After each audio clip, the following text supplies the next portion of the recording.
everybody. Welcome back to English Champion. I haven't done one of these podcast episodes in a little while. I've been traveling. As you can see, I'm not in my normal spot. Sometimes it's a little hard to make sure that your sound is right and that you have a quiet space when you're in a different location. So I was able to get a few minutes today of some quiet time, and thought I'd share a few ideas with you about, as always, education-related topics. There have been several articles over the past few days or week or so that I thought were interesting, and I felt like, well, they're interesting enough to share, but maybe I should just compile all of them into a single episode. So I'm going to hit several different topics today related to young people, as always, and most of them education related, and just how these things affect the broader culture and what we need to be thinking about when we're talking to these young people about how they prepare for their futures and how they navigate the educational world. So several different topics today. I'm going to try to hit them fairly quickly, and these are based on articles that I've read recently that I thought were rather interesting and in some ways silly and causing all sorts of problems. So let's take a look. The first is that I saw a post this week that the governor of New York is moving towards allowing free community college for many students that are part of certain New York school systems, higher education systems. And so I was reading someone's post about it, how this is so great, giving more kids an opportunity to go to college and all this. And the thing about it is there's two problems. One, the thought that young people can't go to a community college is absurd, okay? There's no young person out there who truly wants to go to junior college who can't, all right? Junior college is so inexpensive. It's so flexible. You can enroll anytime. You can take classes anytime. There's online versions. There's in-class versions. There's courses going on constantly, and it's all very cheap, okay? For $200 in most places, you can take a whole course and get college credits and transfer them wherever you want. Like, it's so easy to go to community college. There's no one in America who is desperate for a college education who can't get one, okay? Yes, at certain four-year universities that are so insanely expensive, that's legitimately a barrier. But not if you want to just get started by going to a community college. That is not an obstacle. So this idea that, well, we have to make things free so that kids have opportunities. Community college itself is the opportunity, okay? There's a reason it is what it is. It's funded by all of us already, and, the way it's designed is it's supposed to be highly accessible. So there are no barriers to community college, especially because they accept everybody. You don't have to have any special qualifications. And again, it doesn't cost hardly any money. So anyone who truly wants it already has access to it. There's no need to make that free. The other problem with this, as I was getting into a little back and forth with someone online about it, because he was promoting how great this is, and I was like, well, wait a second, who's paying for this? Because Econ 101, there is no free lunch. There's nothing in life that's free. So you say this is great because it's free, but who exactly is paying for it? And so I said, how nice it must be to say that you're granting free education to people when really what you're doing is you're just stealing money from your citizens of your state and giving it to kids so they can go to college. The people you're stealing from, many of whom didn't want to go to college. So why are you taking money from people who didn't want to be a part of college and giving it to people who did?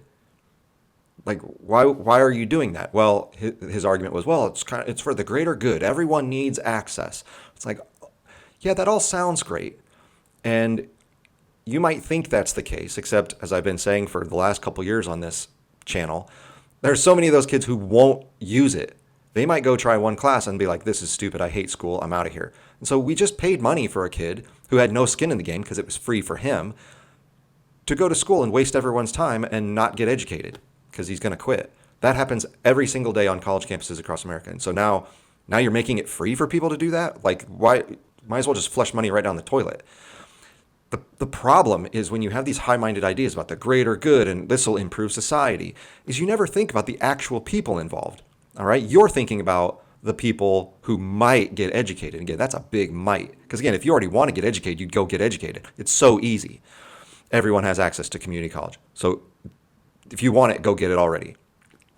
But again, you don't think about the other people. So here's an example. Here's a concrete example for this guy I was talking to and everyone else who believes that things should be free based on, based on the backs of people who don't want to pay for that. In my family, okay, my wife wanted to go to school, to college. She felt like there would be opportunities there. She didn't necessarily know exactly what she was going to do or even what she was going to study. She just thought, I think this is going to be important. I want to have more options in life, and I want to experience the social part of it. She wanted to be a part of a university that fit with her values, and she thought this should be a potential, again, an opportunity for me in my educational career. And so she wanted to go to college. And so she figured out a way to do it. She didn't get any help from anybody, not even her parents, and paid for every single dime by herself. I've discussed previously how she did that, all the jobs she had to do to pay for her own education, and didn't get any scholarship money, didn't get any federal aid. She didn't qualify for it.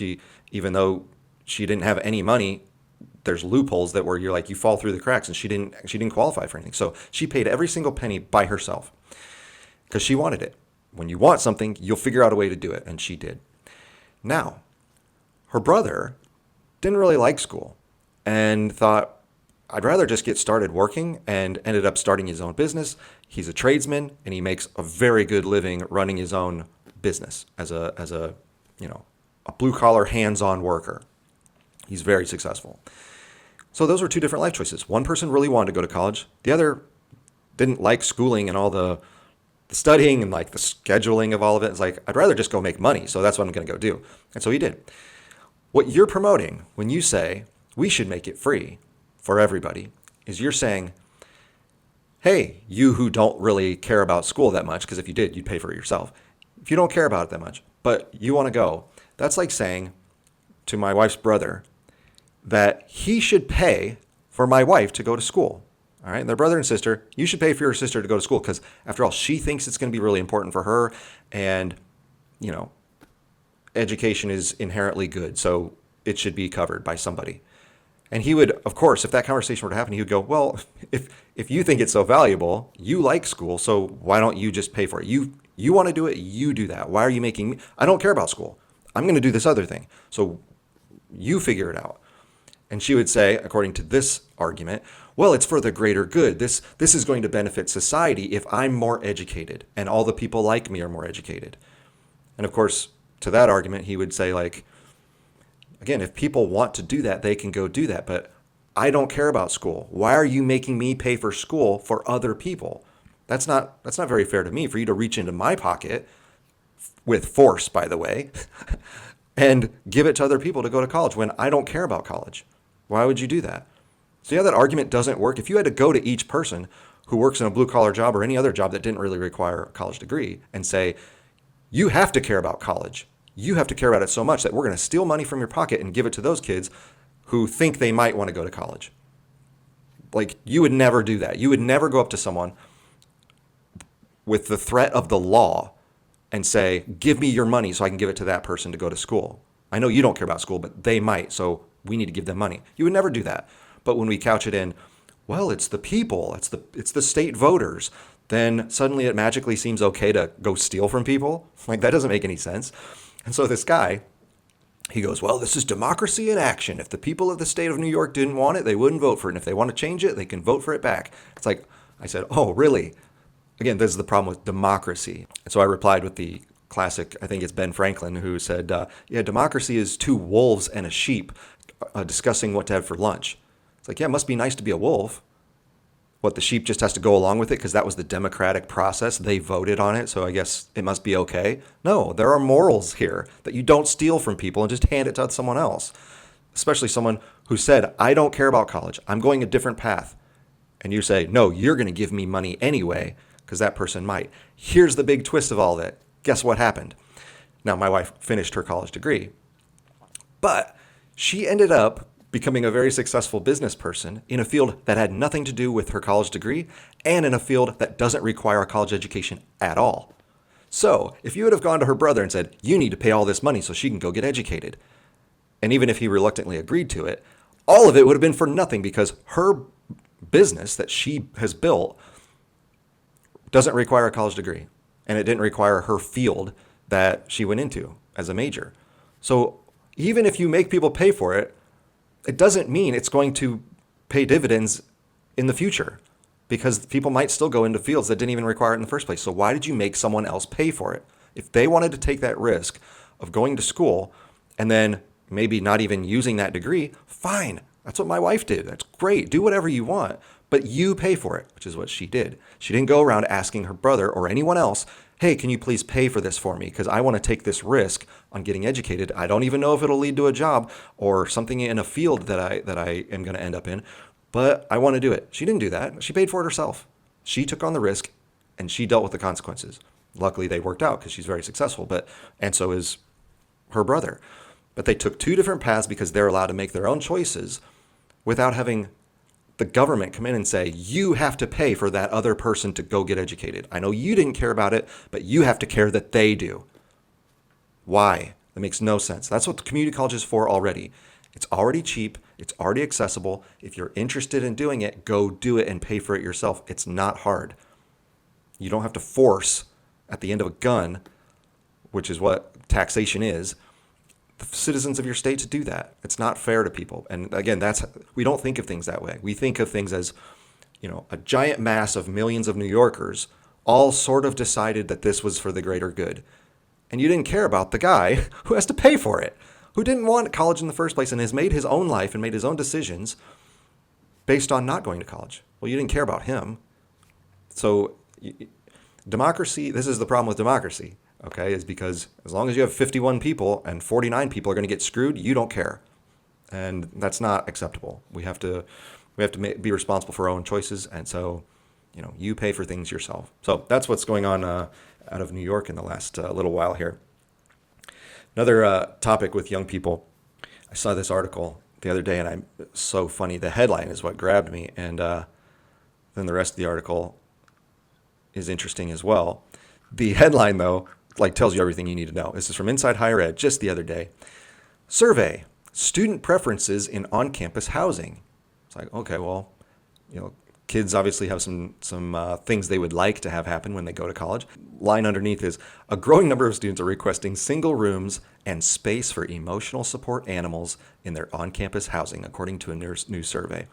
All right, so this is what constantly gets talked about, is that school is so expensive. And it is, and I sympathize. It's way too expensive because there are certain things you're paying for, kids are paying for, and their parents are paying for, that don't need to be paid for, okay? Exorbitant administrative salaries. All the fancy facilities like lazy rivers and rock climbing walls and food courts and yada yada, okay? And then dorm living is one of those as well. We see in this article, it says, research reveals that today's students prefer privacy in their living space, but are still interested in creating connections and engaging with peers who share their residence hall. So these kids, according to the survey, they say they want apartment-style housing. It's the most requested option by students, followed by suite-style housing, and traditional dorms are last.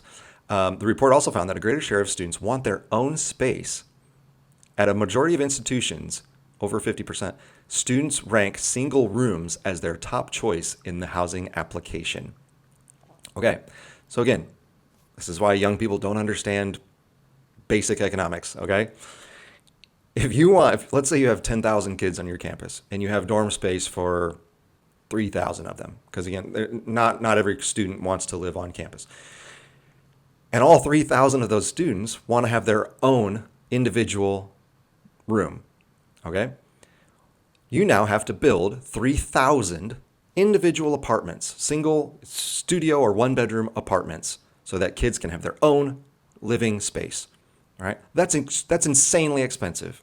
All right, so when these kids complain about how college is so expensive and tuition's high and room and board is high and all this stuff, yeah, I agree. All that's too high. But these kids are also making it too high for themselves. When you want all of the fancy amenities, you got to pay for that because it's way cheaper to shove a bunch of kids into a single room, obviously. Now, again, I would argue that's probably too expensive too. And if you're going to shove students into a single room, to share everything, or into a normal dorm style, hall, then why is it so expensive? That's a real problem that should be addressed, and that's been a problem since I was in college, where we're always like, why is this so expensive? We don't have any fancy amenities, and yet this still costs a lot. Well, it's going to be way more expensive when you offer these types of apartment style and single room living spaces. When I was in college, my first 2 years, I lived in a very traditional dorm. We had 3 dudes in my room, and we all had bunk beds, of course, and there was one bathroom for the whole hallway. All right? It was a communal bathroom, so there was like, whatever, five stalls, maybe like 5 urinals, and one shower with whatever, 5 or 6 spigots coming out of it. So everyone went into there every day. All right? So the cost of operating a dorm like that is very low. You've got all the kids just shoved into single rooms, and then there's one plumbing facility, and that's it. But if you want to build individual apartments for everybody where everyone has their own space, that's way, way more expensive. So no wonder college costs have skyrocketed. We always think, again, there are a million reasons college increases, but one of them has to be the choices that the kids are making, and then these stupid universities that are accommodating them. And then the kids go, why is college so expensive? I can't afford this. Yeah, it's because you wanted a single apartment for yourself. Like, who has that? I never lived by myself. I've lived by myself 1 year out of my whole adult life. From college, from 18 to 46, I've only lived by myself 1 year. All right? And every other year, I either had dorm mates in college, or I had roommates when I was out in the real world, or I was married. And so, of course, I have my spouse living with me. So, living by yourself is extremely expensive. Why in the world would you want to pay for that? And if you do want to pay for it, fine, but just realize that you're on the hook for it, okay? And then you can't complain later that, gosh, this is so expensive to live. Why is this so expensive? Because you chose to live by yourself. That's the problem. The other interesting thing about this article is they also want these social events and community building activities. It's like, oh, so you want to live by yourself, but you also want all the community building activities. You know what's a community activity? Living with other people. Like, that's a good way to form community and build bonds with people and have relationships that make you want to stay on the campus and graduate. Like, how about live with other people? That's a community and social atmosphere that's already built into your housing. Instead of having the separate, I want to live here, but I want to have all my events over here. And you got to pay now for both because the school has to put on all the events, and that goes to your tuition. Instead, part of being in a dorm is you're already around people. You already have a social life. And at least for me, back in the 90s, we did all sorts of fun stuff just ourselves. We didn't have to have the school organize things for us. Me and my dorm buddies, we were constantly like hosting little events, and it weren't really parties, but like we would invite people over to do fun things. We'd be out, we would like invent games in the hallway of our dorm because we'd get bored, and so we would come up with interesting things to just like entertain ourselves. We did all sorts of fun stuff, and that built a bond. And so by the end of my 4 years, the guys that I was living with, especially my last 2 years, like we were all super, super close, and we did everything together. If one of us wanted to go to a movie, there were 15 other guys around going, yeah, I'll go, let's go hang out. Or we want to go, out for pizza or something. Yeah, sure, I'll go. How did that happen? I didn't need the school to organize a social event for it. You were already living around people, and so you just did it. Even as I got on my campus, once you're a junior and senior, you could be in slightly nicer apartments. But even in our apartment, it was a 1-bedroom apartment, and we had 4 people in it. 4 dudes, okay, full-grown adult men sharing 1 bedroom, all right? We had a living room, a little kitchen area, 1 bathroom, and a bedroom. And we had all of our beds in the bedroom, so we had a living space. And then, that was it. You all shared the space. So never in my wildest dreams would I ever thought, oh, I should have my own apartment. I wonder if this is a mentality of, as I've talked about before, how rich our society is and how privileged all these kids are, that they think, I deserve to have my own apartment at age 18, where, at least when I was a kid, I shared a room with my younger brother for the first 13 years of my life, I think. And then finally we moved into a house where I had my own room.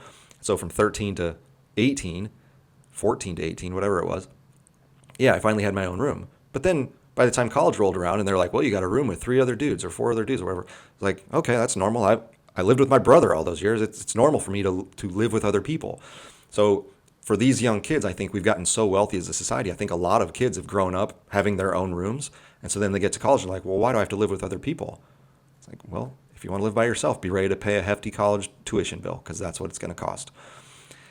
And like I said, the data here on wanting all the social activities, again, you got to pay for that. You got to pay some student life director.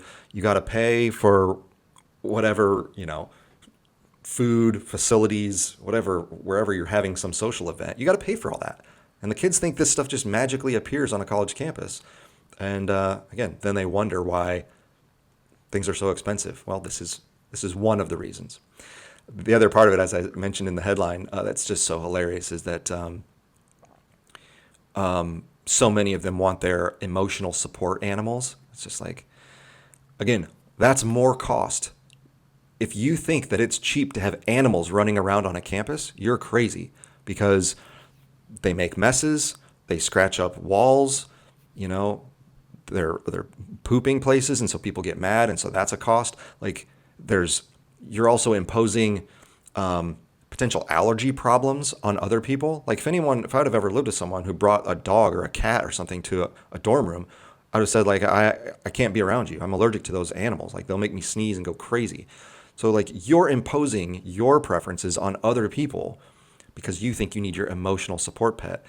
And again, these things have costs. You can't just assume that everyone should accommodate you and that it's free. That's not how the world works.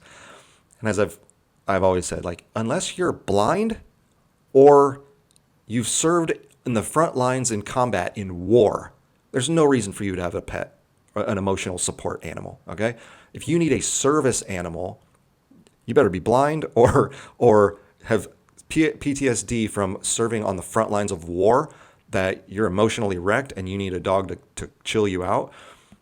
Okay, fine. Those people can have their service animals. No one else needs an emotional support animal. All the idiots you see on airplanes or walking through malls or sitting at restaurants with their emotional, like, nonsense. We need to teach kids, unless you have a genuine service animal, you can't have these things on college campuses. It causes chaos if you have these pets running around.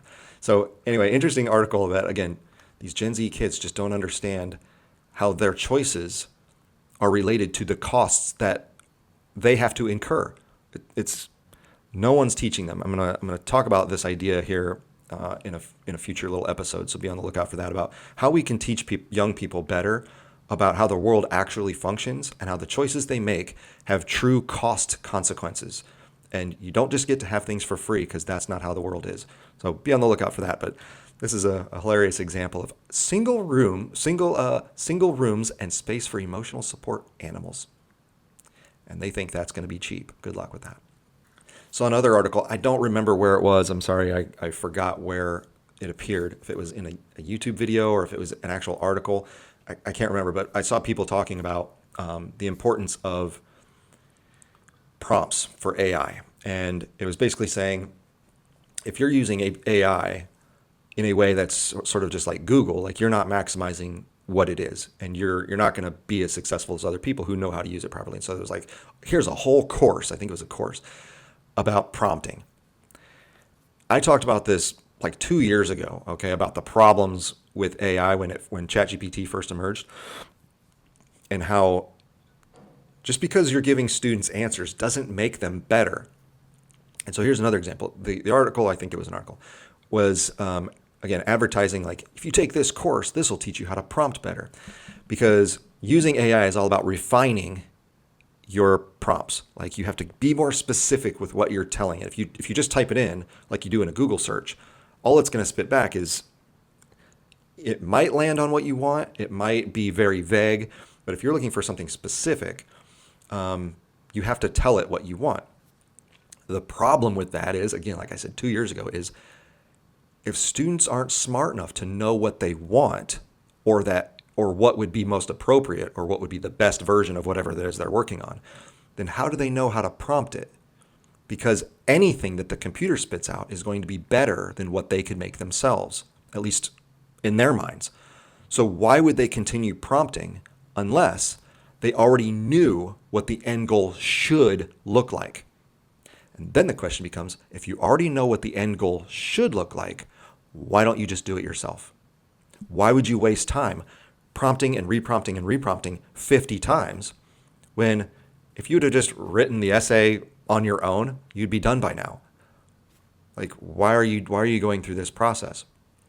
So it's just so funny that we're still skipping, like there's a gap in this loop where you think you can take someone who's not very competent and with AI make them competent. When the problem is you have to know stuff to get from incompetent to competent. You're trying to just go around it with the AI. And the problem is you can't tell what competence is unless you have the basic knowledge. Knowledge always wins. You have to have knowledge. Now, like I've said before, the reason this is the case and why young people are never going to be good at this AI stuff is because they're not smart enough, because smart people know how to use it better. So for example, as I've said before, I know how to use even something as basic as Google way better than an 18-year-old college freshman.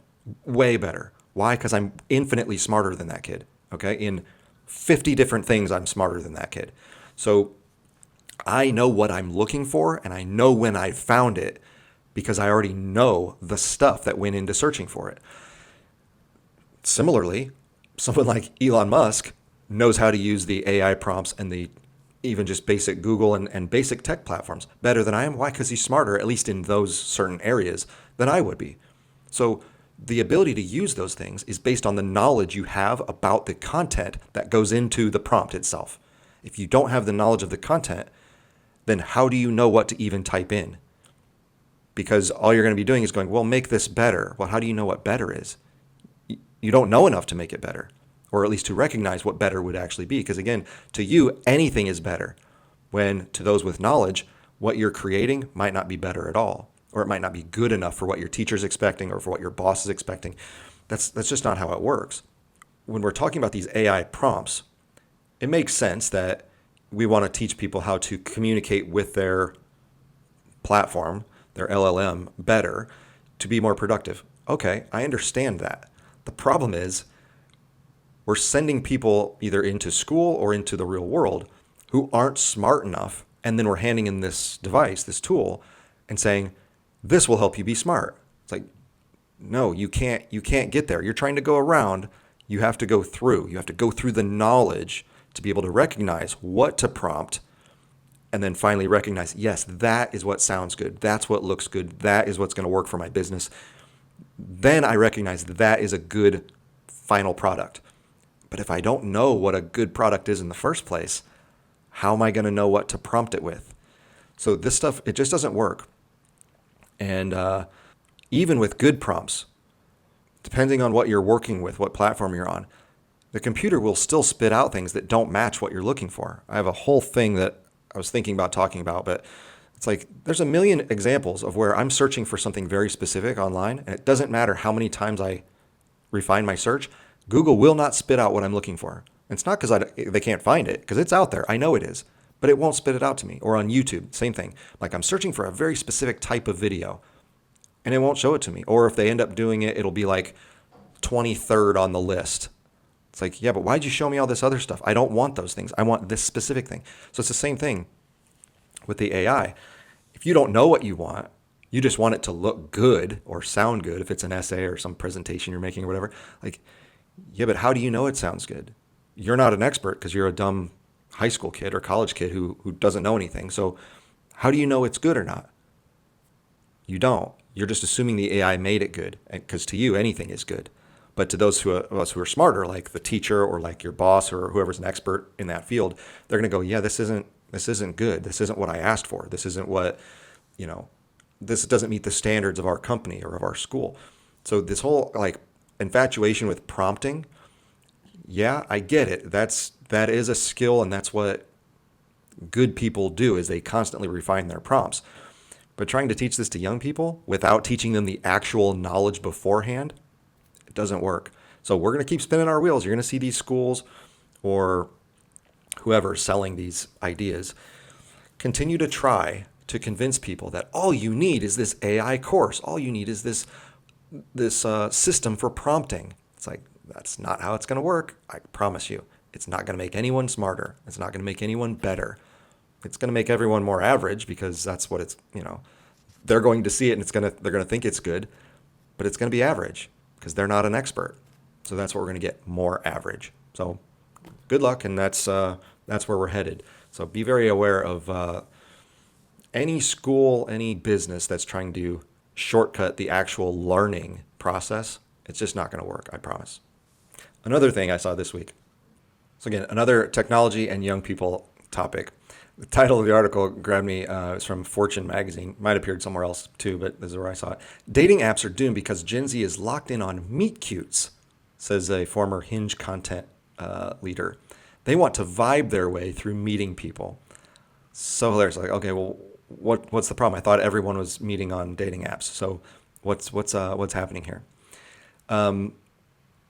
This person said that while dating apps are making an effort to change, there's only so much they can do. And the former dating app employee says that she predicts more Gen Zers and millennials will take part in in-person meetups to find a romantic partner. It's like, oh, in-person meetups. You mean like what people did for all of human history? Meeting someone in person. What a crazy idea that is.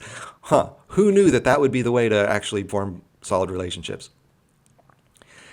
So it's kind of the story of this lady and how she had her own dating troubles and then started working for Hinge. Apparently there's a growing trend that people are pretty dissatisfied with dating apps. These companies are, I guess, losing some money and customers. Data from a survey said more than 75% of Gen Zers felt burnt out using dating apps. They don't feel like they can find a genuine connection with someone despite how much time they spend on the apps. Oh, wait. So you mean apps aren't intended to actually make you match up? They're just intended to keep you on the apps longer? Huh, who knew? It's kind of like everything that is technologically related. They're not there to help you. They're there to just keep you on the site longer. That's how it works. It's also affecting money. Its first quarter profits came in down about 5% from a year ago, as well as their users are down. So people are getting a bit kind of disillusioned by the success of dating apps. They're just thinking they aren't really working anymore.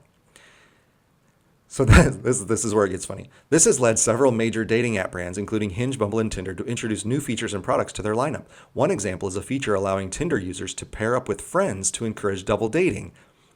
Again, like you thought of double dating, this is how all people have pretty much always done this, all right? If you're a little nervous about being one-on-one with someone on a first date, like what most people do is you get a group of friends or actual dating partners, and you go, well, this is my friend, and she's dating that person, and so I want to date this person and their friends, and so, or they could meet each other, and so let's all go out as a group of four of us, and we'll double date, and we'll go see a movie or go have a bite to eat or something. Like, yeah, that's normal. That's what we've always done, and so it takes these, again, like young people are just so ridiculous that they think they have to have a site tell them to go meet someone in person or give them the idea that, hey, maybe we should do a double date with some of our friends.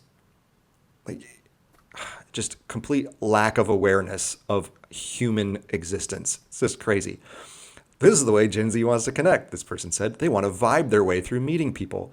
Now, I hate the word vibe, and I don't even know exactly what that means. But if it means like, yeah, I want to get to know someone and see if there's an actual connection. Like, do we share a sense of humor? Do we share some interests? Do we have values that are kind of similar, and that makes us kind of get along pretty well and respect each other and be friendly with each other? Like, okay, yeah, again, that's what we've always done. This is the way Gen Z wants to connect. Well, it's the way everyone throughout all of human history is connected. That's normal. This isn't a surprise. One lady said that the dating apps are trying to evolve because they need to.